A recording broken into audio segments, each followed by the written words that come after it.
Muy buena tarde, compañeros y tutora del curso de Perspectivas de Género y Educación.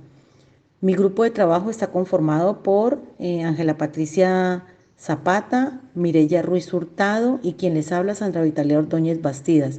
En el día de hoy vamos a realizar una pequeña exposición sobre todos los aspectos relevantes en el tema de perspectivas de género, la cual la empezaremos a desarrollar con tres interrogantes, con el cual empezamos con el número 1, que a continuación hablamos de él. ¿Cuáles son las construcciones históricas que conllevaron al abordaje de la perspectiva de género?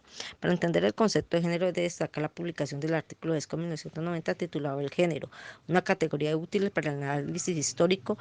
La autora presenta cómo inicialmente existía un interés puramente histórico, pero desde allí se ven vestigios de lo que será la posterior y más reciente manera de tratarlo.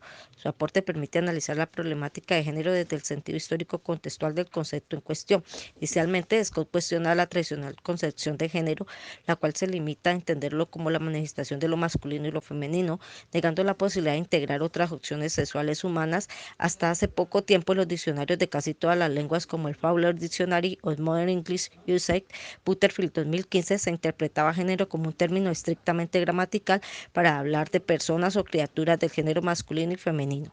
ESCO 1990 recuerda que en su acepción más reciente aparece la de las feministas estadounidenses, quienes rechazaron una lectura estrictamente biologicista que lo relacionaba con sexo o diferencia sexual, destacando que género también expresa varias formas de la feminidad.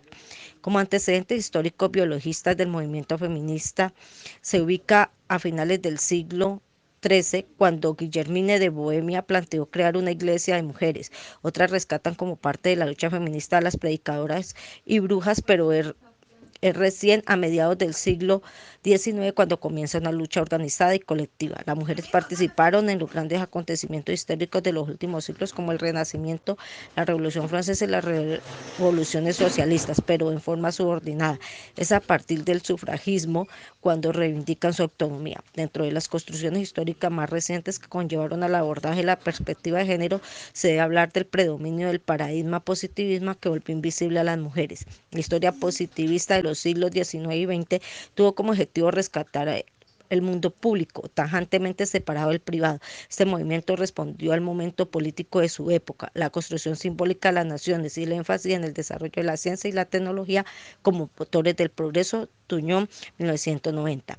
El gran desarrollo que cobró la historia social en el siglo XX hizo que el estudio de la mujer se volviera una disciplina específica. En un primer momento, los aportes del marxismo y el desarrollo de las ciencias sociales permitieron una apertura hacia nuevos métodos, temas y cuestiones que superan el estrecho positivismo político y reconocimiento como campos de la historiografía, a la economía, a la sociedad y a la cultura. Aguirre, 1986-91, Bianchi, 1992. En un segundo momento, hacia los años 60, surgió la llamada nueva historia, que utilizó de manera multidisciplinaria los métodos y técnicas de las ciencias sociales. Además, centró su interés en los procesos sociales de las masas, más que en la élite, y buscó la experiencia histórica de los grupos subalternos, en este caso campesinos, obreros, maestros, mujeres en general, en la construcción y en la opción de un espacio para la historia de las mujeres. Confluyeron no solo en el desarrollo de la historia social, sino también los cambios en la condición de las mismas, y las preguntas de las feministas de los años 60 comenzaron a realizarse. ¿Quiénes somos nosotras? ¿Ha habido a lo largo de las edades una identidad común de las mujeres como grupo? ¿De dónde venimos? ¿A dónde vamos? La crisis económica y social dio una nueva dimensión al trabajo femenino, al mismo tiempo que crearon nuevos tipos de participación económica y política de las mujeres. Perrot, 1992. Así es, profesora Sandra. Y también es importante preguntarnos, ¿cuál es la relación de la historia de las mujeres, los derechos humanos, con la construcción de la perspectiva de género? Pues si nos vamos a la historia de los derechos humanos, en esto se perciben dos corrientes. Una es la que representa la lucha por proclamar derechos antes no advertidos y obtener como una aceptación de los derechos humanos. Y la otra que representa la continua lucha por asegurar que los derechos establecidos sean respetados. Tal vez como a este dinamismo, los derechos humanos se discuten y estudian desde muchas perspectivas o ángulos. Por ejemplo, se pueden estudiar desde su desarrollo histórico en 3 o más generaciones, o se puede entender como un código de conducta o como libertades fundamentales, como garantías constitucionales, también como derechos que atañen a los seres humanos por el mero hecho de serlo, como los derechos comprendidos en la Declaración Universal de los Derechos Humanos y los instrumentos posteriores, o como los derechos de los ciudadanos o también de los prisioneros políticos. Y aunque la mayoría los conocen principalmente a través de los relatos de tremendas violaciones y abusos masivos que fueron cometidos por las dictaduras y guerras del siglo XX, son pocos los que relacionan con las sistemáticas violaciones a los derechos de las mujeres. Es más, hasta las mismas mujeres desconocen las luchas que en diferentes campos y en diferentes niveles se han dado a través de la historia por el reconocimiento de los derechos humanos de nosotras mismas. Por ejemplo, los libros de historia sobre la evolución de los derechos humanos no las incluyen, y realmente son pocas las personas que entienden que los derechos humanos, al ser inseparables, exclusivos y universales, deben ser entendidos desde una perspectiva de género, porque de lo contrario no se estaría hablando de los derechos humanos, sino de los derechos del hombre.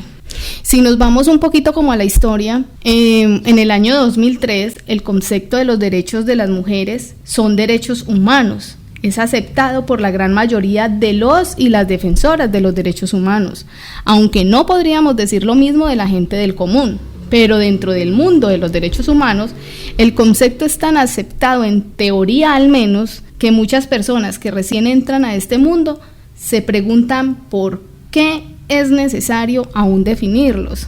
Y surgen algunas preguntas como estas, por ejemplo, ¿no son las mujeres humanas? ¿No son los derechos humanos inherentes a todos los seres humanos?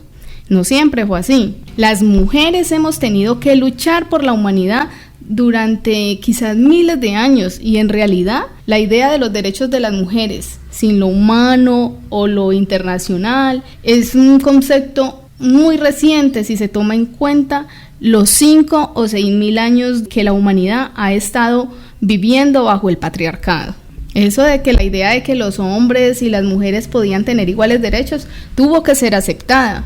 Este concepto ni siquiera fue tomado en cuenta por las organizaciones internacionales, hasta después de que se había creado y ya tenía camino recorrido la Liga de las Naciones. Un grupo de 10 delegaciones latinoamericanas, consecuentes con sus exitosas experiencias en la redacción y adopción de instrumentos de derechos de las mujeres en América Latina, pidió formalmente que un tratado sobre igualdad de derechos para las mujeres se pusiera en la agenda de la Asamblea de la Liga, dejando como ente central el principio de universalidad, que significa que todos los seres humanos tienen derechos inherentes a su humanidad.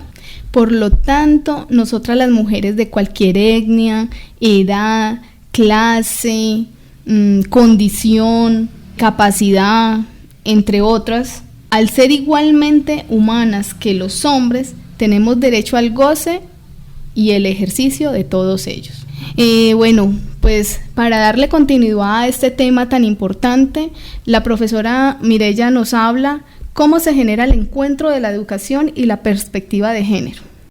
Gracias, compañera Ángela. Un cordial saludo. A continuación, ¿cómo se genera el encuentro de la educación y la perspectiva de género?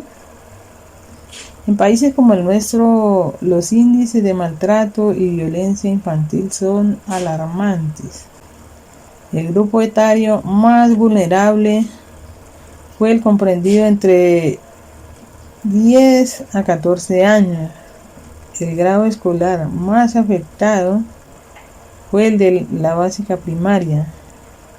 La población más afectada fue la campesina y los principales agresores los padres de familia, según Heredia 2015. Este problema se presenta en distintos países, pero se agudiza en aquellos en vía de desarrollo. Allí el fenómeno de la violencia y sus distintas tipificaciones se incrementa en los sectores más vulnerables, las mujeres, las niñas, los niños. Y las causas son multifactoriales.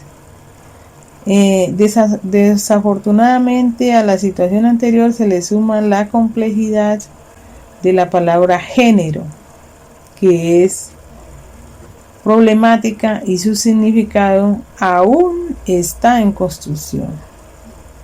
Hablar de género implica revisar diversos estudios y posturas feministas, ampliar la visión historicista y reescribir una historia plural, incluyente, que dé cuenta, por un lado, de las experiencias de mujeres, población que ha estado oprimida desde hace varios milenios, y por otro lado, de la comprensión de las desigualdades de su situación socioeconómica y también étnica.